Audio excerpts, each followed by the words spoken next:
Hello everybody, and today I am going to tell you about a new chapter and which is very important for BSc, for MSc, for BTech, MTech, GATE exam, NET exam and for PG entrance exam also. And it is very important for BSc Physics and Mathematics honor students also. And that chapter is Laplace transformation. Okay, and question is that why you should read the Laplace transformation? What is the use of it? What is the necessity of it? What type of benefits you will get? Okay, one application I am going to tell you.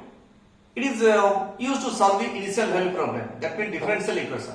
Second order, third order, fourth order, fifth order, any order. But question is that you have already known how to solve the second order differential equation. You are finding yc, that means complementary function. For second order I am telling you. Complementary function. Then yp, that is particular integral. And adding these two, you will get the general solution. Y is equal to yc plus yp. Is that clear to you? Then applying the condition, initial conditions, you will get the value of C1 and C2. So if you put the value of C1 and C2, you will get the solution, final solution. And perhaps it will take 1.5 pages. One page, more than one page it will take. And in LCR circuit in BTech, the authors are maximum authors are applying method of undetermined coefficients. And method of undetermined coefficients if you will apply to LCR circuit, it will take 3 to 4 pages. Basically in electrical and electronics paper. Clear? And electronics branch and electrical branch, it is very important, Laplace transformation. And I am going to tell you about Laplace transformation. Okay. So if you will apply the Laplace transformation to those problems,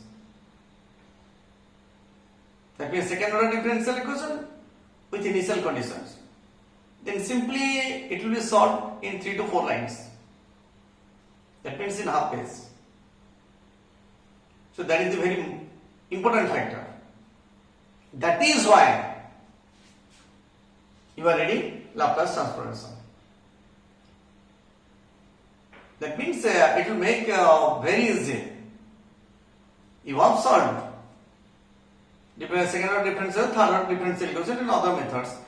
But after applying Laplace transformation, you will not follow those methods. Okay, 100% sure, all of you should follow this method. Okay, so I will tell you how to solve the problems very easily and very quickly. So before that you should know the theorems, the different forms, which form should be applied to which problems, and which trick should be applied to which problem. So before that, you should know some basic concepts. After that, we will move to Laplace transformation. Okay. So first of all, you should know about gamma function.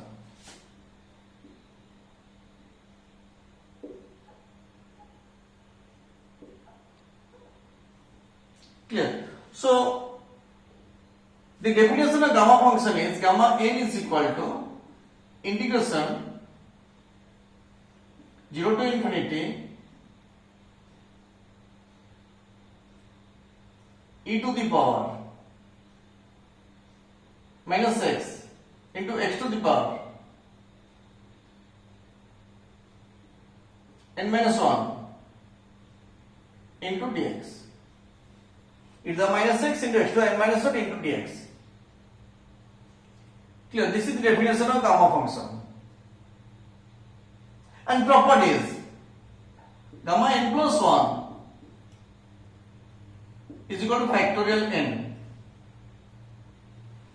And another gamma n plus 1 is equal to n into gamma n.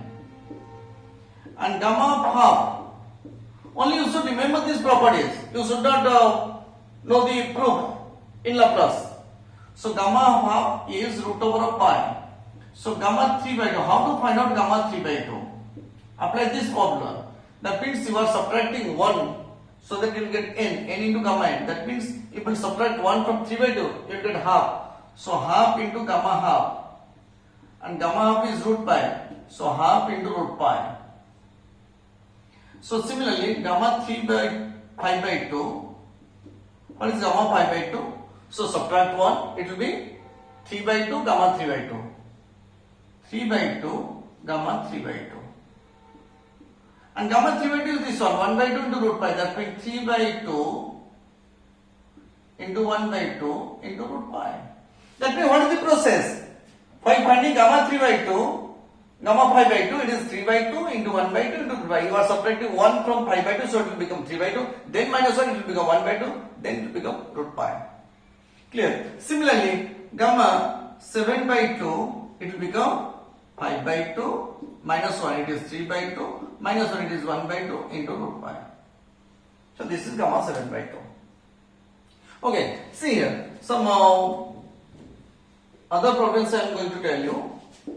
How to find out factorial n is gamma of n plus 1. So, factorial of 1 by 2. That means in place of n I have written 1 by 2.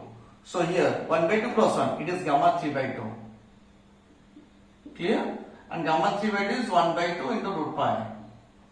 That means in case of gamma you are subtracting 1 from the original value, but in case of factorial you are writing from the given number itself. 1 by 2 factorial of 1 by 2 means 1 by 2 into root pi. Similarly, factorial of 3 by 2 means 3 by 2 into 1 by 2 into root pi. Clear? Similarly, factorial of 5 by 2, it will be 5 by 2, 3 by 2, 1 by 2 into root pi. So this is all about gamma function. You should know this much only. Okay. So now see here. For the formula for cos AX, it is e to the power IAX plus e to the minus IAX divided by 2. This is the formula for cos AX. And what is the formula for sin AX? E to the power minus e to the IAX minus e to the minus IAX divided by 2i.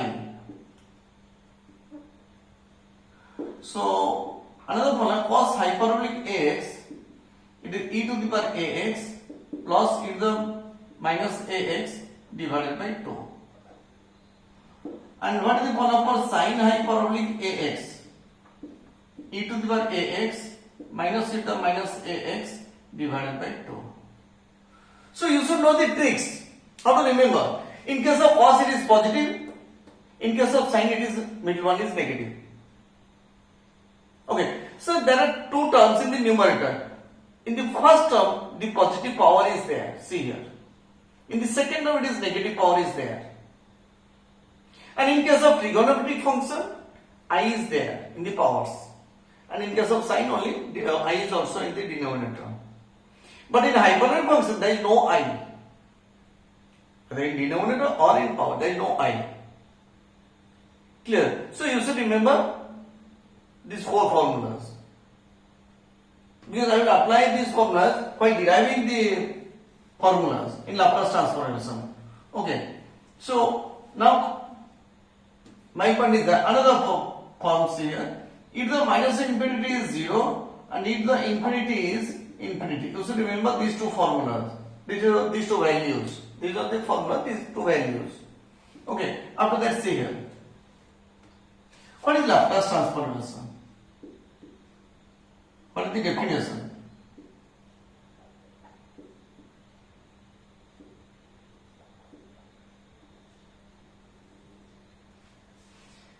See here, I will upload the questions, and if you are interested, then I will also upload the material.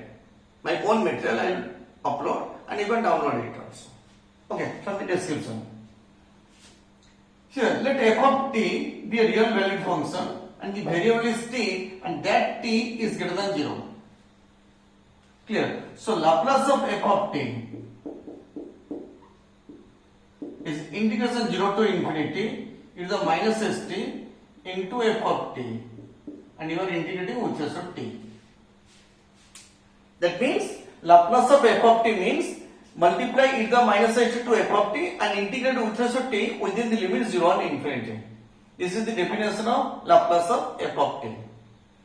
Remember, the function which is multiplied with e to the minus st and dt and the integration is done from 0 to infinity, the Laplace of that function you are writing here. For example, here 0 to infinity e to the minus st 1 by a f of t. Clear? As I have told you, integration should be from 0 to infinity e to the minus st and dt.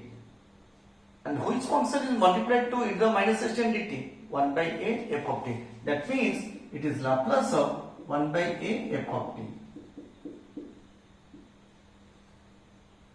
The function which is multiplied to e to the minus st and dt and the integration should be done within the limit 0 and infinity, the Laplace of that function I have written here.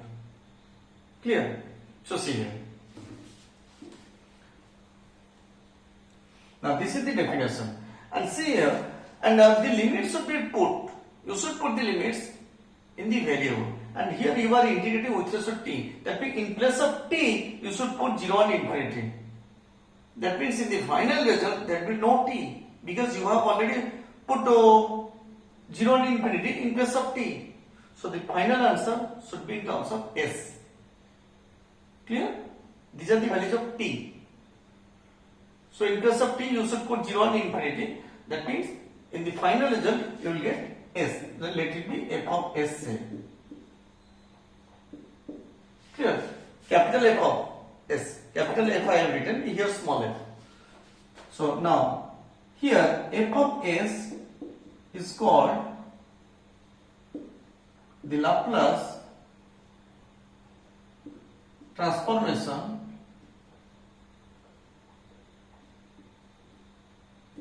of f of t. F of s is called the Laplace transformation of f of t. Clear? Now, transformation in function. Okay. So, Laplace of f of t is your f of s. So, what is f of t? Small f of t? It is your Laplace inverse f of s. That means, small f of t is called the inverse Laplace transformation of f of s. Inverse Laplace transformation of f of s. Clear? So, this is all about the definition.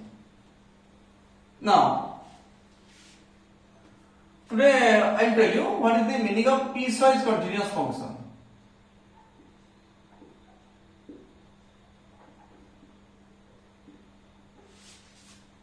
Piecewise continuous function. See here.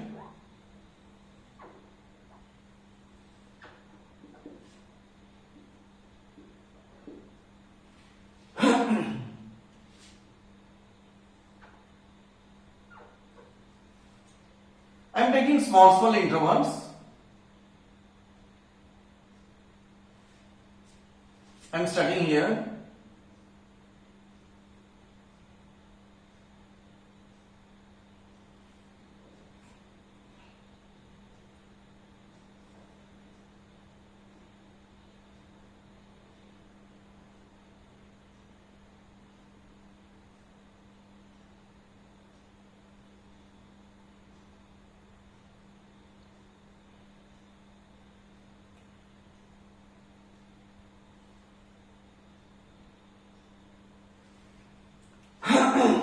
Now this is a piecewise continuous function. See here. These are in a single line. These two are also in a single line. These two are also in a single line. That means for each and every value of x, the value of y exists. That means, for example, see here, if I do the graph like this and like this, that means for x is equal to, for example, 2, for x is equal to, there is no curve. It is not piecewise continuous function. You can say it is a continuous function, but it is also not piecewise continuous function. Piecewise continuous function means it should be divided into different parts. The curve should be divided into different parts, and for each value of x, the value of y should exist. That means the functional value should exist. See here, this is I have denoted in two ways. I have written like this and I have written like this. That means in this case it is not included, and in case of circle it is not included. In case of point it is included. That means, for example, if it is 1, 2, 3, 4, 5, that means when x is equal to 2, this value exists. This is not the x is equal to value. For x equal to 3, this is the value. This is not the value. For x equal to 4, this is the value. Like this. Clear? So, this is a piecewise continuous function. So, this is all about the definition of Laplace transformation and definition of inverse Laplace transformation and piecewise continuous functions. Okay. So, in my next video, I'll tell you the theorems, existence theorem for Laplace transformation and then linearity property. After that, I'll derive some formulas. Okay. So, till then, bye bye.